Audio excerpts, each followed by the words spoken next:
But what's interesting is this whole text right here is pretty much almost identical in the book of Genesis. If you open up the book of Genesis and begin to read the creation story, you begin to see this virtual story without the moon and Mars, but the rest of it, you'll see it there. The Enuma Elish resembles a few parts of the Bible, especially Genesis 1, both being the temporal clauses. When above and in the beginning, in the ancient world, the sea was associated with chaos and destruction. The Bible includes a number of texts, battles and tames the chaotic sea, like Marduk, battling Tiamat, who embodies the sea. In Genesis 1, God is already superior to the deep, which Hebrew, Tinom, the word's related to Tiamat. So we know in the Bible or in Hebrew that Tihom, is Tiamat. So Tiamat is mentioned in the Sumerian tablets, but it's also mentioned in the Bible as Tihom, which is the same name, but the same word, it translates the same as Tiamat. Rather than creating out of nothing, both God and Marduk create by giving order to chaos.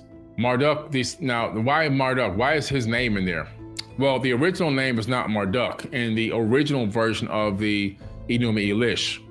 If you look at the older tablet, which was discovered later, you find out that Marduk was not the name on the older tablet, it was Nibiru.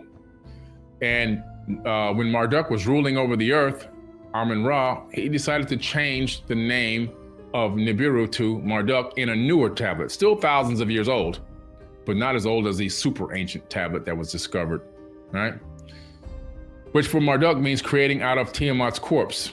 In other words, Tiamat had been destroyed, and so now he's going to use that destroyed, all that debris to create planets and stuff in the solar system. Both God and Marduk separate primordial waters and place a barrier between the upper and lower waters. If you read the Bible, you'll see that's exact text. Both create luminaries to give light.